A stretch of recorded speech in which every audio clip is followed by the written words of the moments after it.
basically, HK is a blockchain for open source medical research. And what we try to do is to make it without intellectual property. So I will try to just give a short explanation of the protocol and how it works and everything. And if you have questions, don't hesitate to ask. And I'm here for that. Yeah, thank you.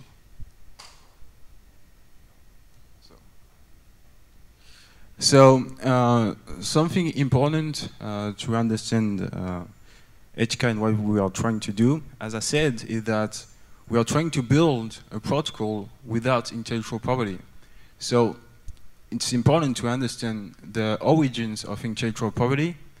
So it started in the 17th and 18th century, first in England, and with the Statute of Monopolies in 1624, and then the Statute of Anne in 1710. So the main motivation for intellectual property at the start was to find the balance between the incentive for new researchers to find new ideas and at the same time finding a way that let them share their ideas and reward them. And the first patent was in 1917 in the United States, and it was for Peyton Rose, who discovered something very important. He worked on the transmission of cancer in chickens, and it had some repercussions on the oncogenians as well. So at HK, we are a community that believes that potentially intellectual property might be outdated with the coming of new technologies. Because if we see the situation right now, like 100 years after the first patent, we can see that the academic research is struggling with paywalls. I believe that this is common knowledge here. We see that the journal fees are extremely expensive and they do not encourage open source research. And there is patent exploitation, and also the fact that there is secrecy and lack of research reproducibility.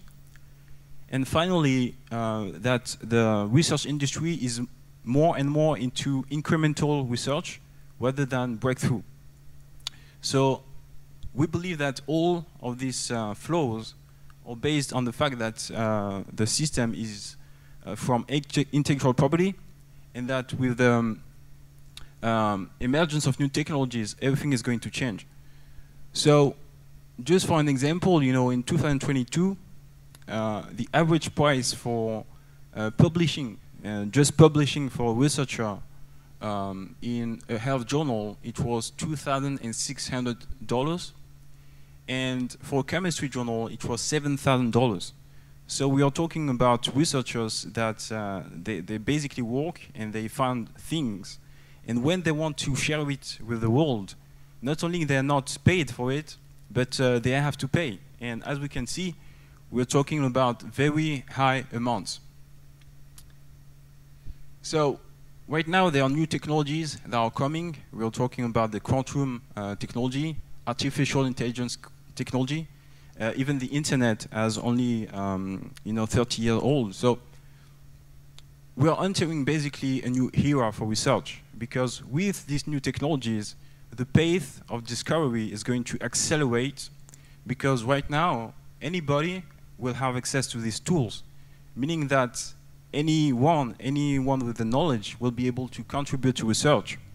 And we believe that this will accelerate the pace of research, and that due to that fact, potentially intellectual property will become untrackable.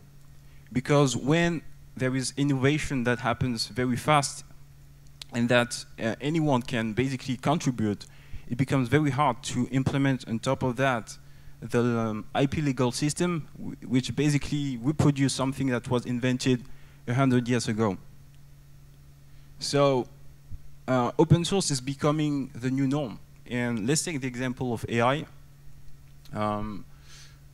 This paper was published by Google. It's called "Attention is All You Need." And what happened is this was published in 2017.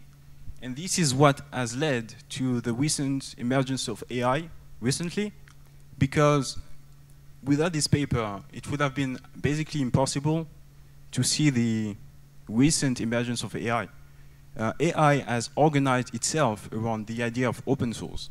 So Google, they could have kept all of this for themselves, but they decided to share it with the world. And they do not own the idea, because OpenAI is a company founded by Microsoft. I mean, Microsoft invested in OpenAI, which is a direct contestant to Google. And their main product, ChatGPT, is based on the idea of transformers, which is based on this paper, this open source paper. So in AI, what we see is a clear separation between the research and the commercialization. This is what we see, because the fact that Google makes the research completely open source and do not ask anything in return, but where they plan to make the money is not on the open source aspect and the fact to share the idea, but on the implementation of the idea. So, and this is not just the case of Google.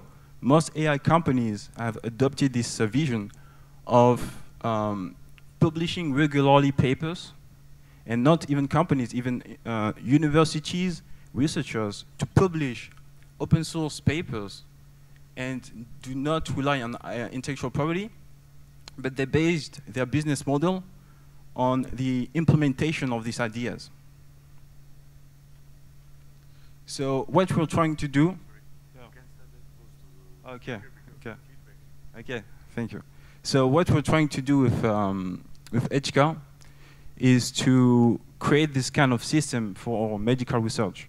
To create a system basically where the researchers, they don't have to, first of all, they don't have to pay, but they are paid by an open source blockchain that reward them for their open source work, and to also make the separation, as we will see, make the separation between the research and the commercialization of the research.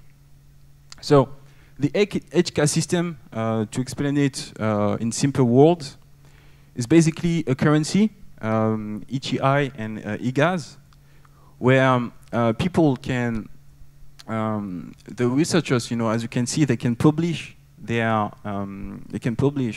papers, and then there is a system of review where the token holders, they can vote on proposals on the network, and finally researchers get funded without within 3 weeks.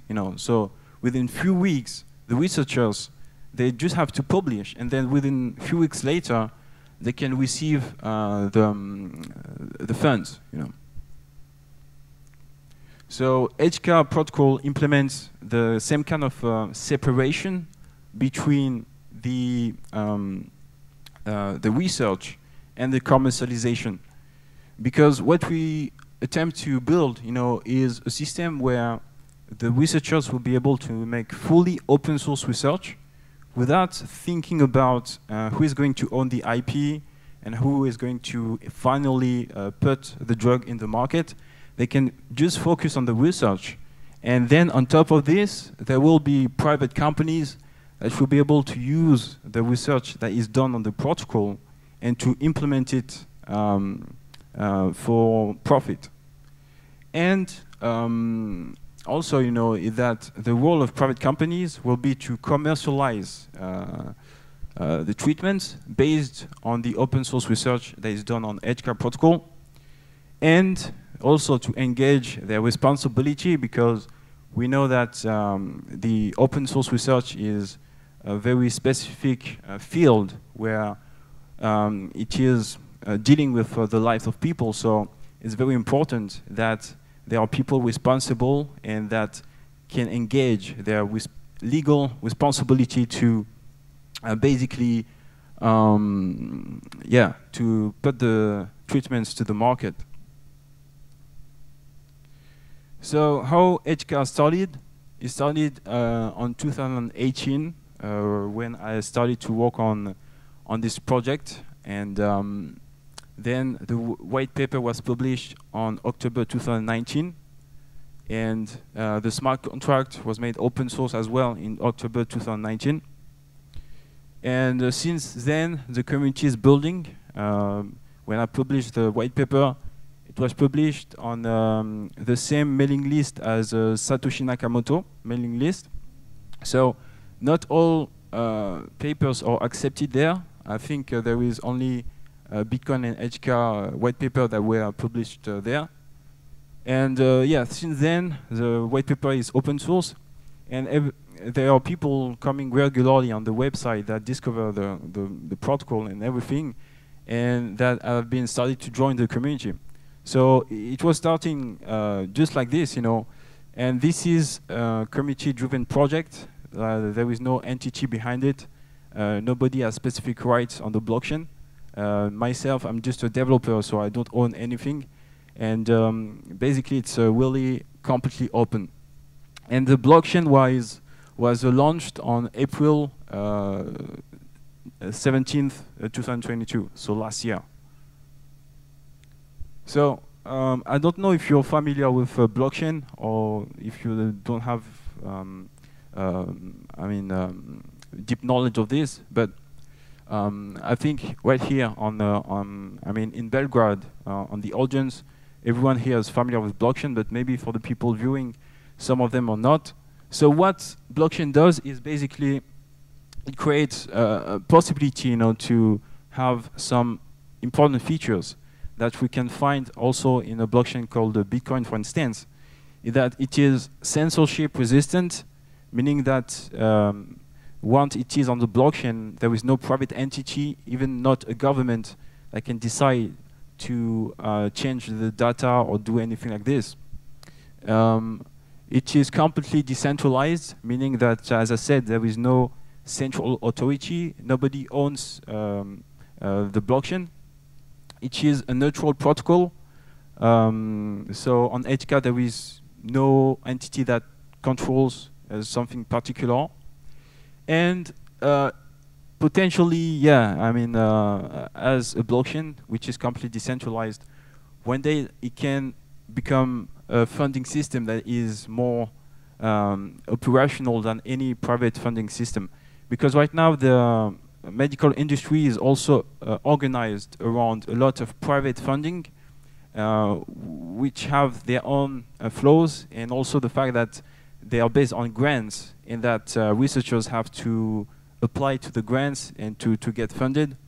So HK is very different from this, you know, because on the HK system, people will not have to basically apply for a grant, have a funding for like 2 years or 4 years or something like this to make the research.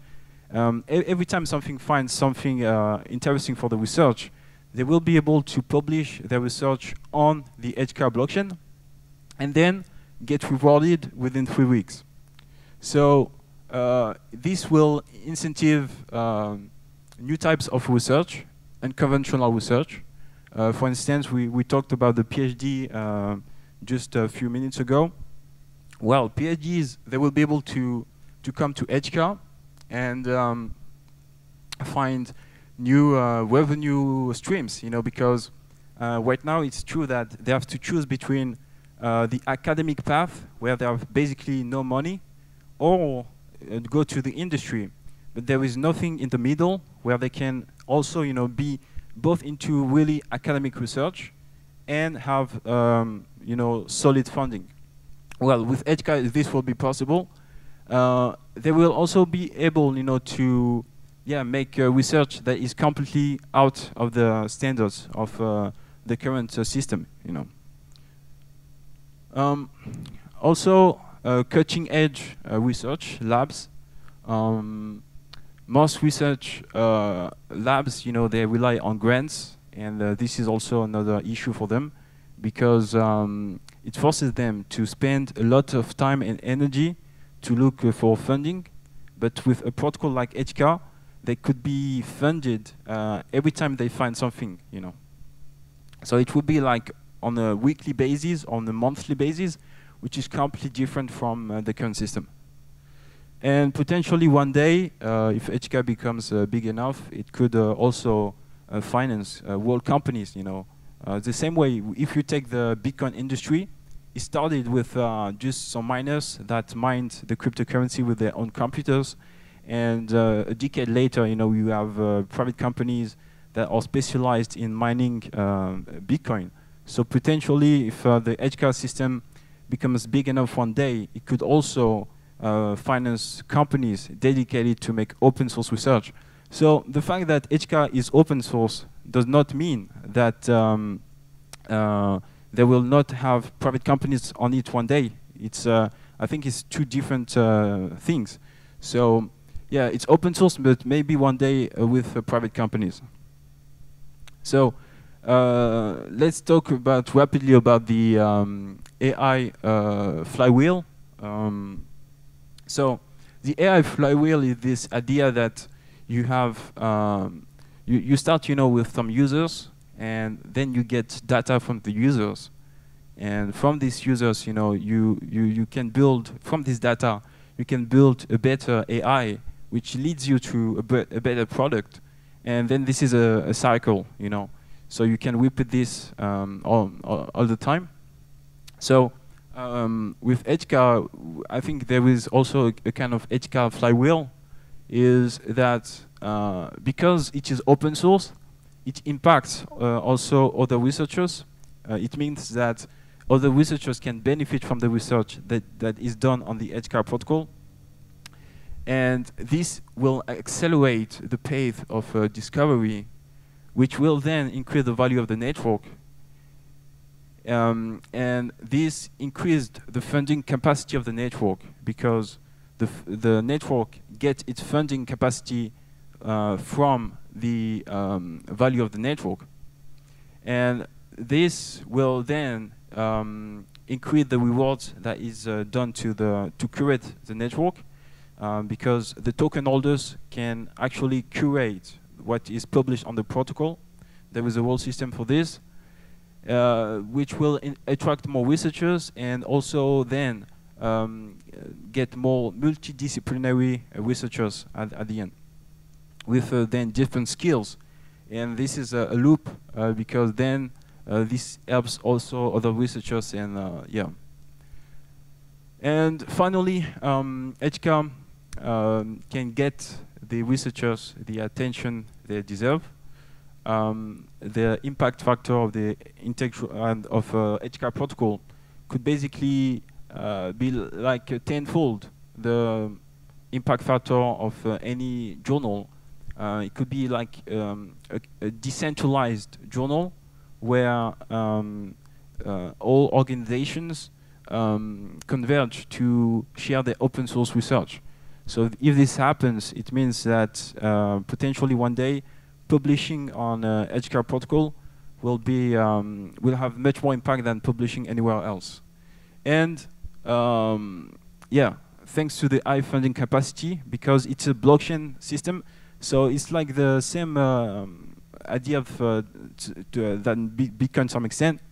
Basically, if I can make it short, is either I'm completely crazy, or either this is going to potentially become very huge. I mean, the HK system, it's either going to zero or it's going to multiple billions of dollars. This I don't think there is something in the middle. So in order to work, this system has to be very big. For it to be able to finance the open source research. So yeah, as I said, it's a community-driven project. I started this alone. I published a white paper, and around this, a community started to emerge that agreed on these ideas. Right now, we have a Twitter account, a Discord account, Telegram account, and a Reddit account. Basically, I don't own this account. It's owned by community members that basically participate in the community and handle it themselves. There is no central entity. Yeah, and I'm just the first developer of the protocol. So right now we are on, if you want to check it, we are on Discord, Telegram, and Twitter, also Reddit. We are about 700 people, I think, on Discord, few hundreds, maybe 300 on Telegram, same on Reddit. So still relatively small community, but we're building, day after day. And yeah, we are already live with several applications on top of the blockchain in production, and that are used by the people in the community. So you've got the explorers, edge economics, where we can see the stats of the blockchain. We've got pools, because in the project there are 2 tokens that people can mine. So people all around the world have already started to mine the cryptocurrencies, with very active communities mining both ETI and eGas, which are the 2 cryptocurrencies of the protocol. We have communities emerging in different countries, and in Asia, in China, Vietnam, in Australia, in Russia, in Europe, in United States, Latin America.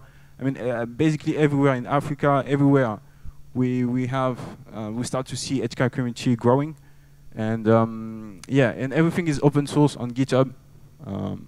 So yeah. So that's it. Everyone is welcome, and if you share these ideas, you're very welcome to join us to make research and to try to make it without intellectual property. And yeah, so you can find us on Discord, Telegram, Reddit, and Twitter.